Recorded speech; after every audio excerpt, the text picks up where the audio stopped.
Neoliberalism is a term for the political and economic policies associated with unrestrained free market global capitalism. The term was popularized in the 1980s by Ronald Reagan, Margaret Thatcher, and economist Milton Friedman, and is still prominent today.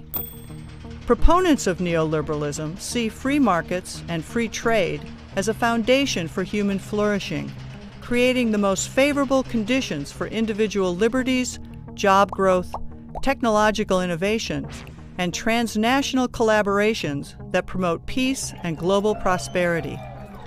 They believe that government interference with free market systems promotes waste, inefficiency, and stagnation.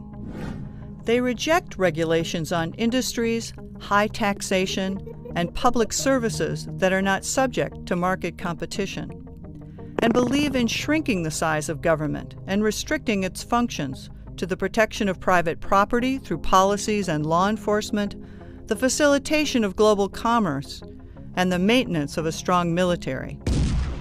Critics of neoliberalism argue that neoliberal policies exacerbate rather than mitigate economic and social inequalities. They cite the effects of unregulated capitalism and the reduction or removal of safety nets typically provided by governments to support those who are economically and socially vulnerable. More fundamentally, many critics assert that neoliberalism fails to account for structural forms of violence, such as systemic poverty, racism, and other forms of discrimination.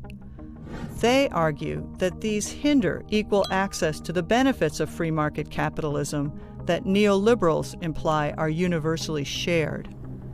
By failing to acknowledge structural forms of oppression, many neoliberals assert that it is individual failings rather than systemic inequality that lead to social and economic vulnerability. As with other political and economic systems, religions function to both support and challenge neoliberalism in local, national, and global contexts.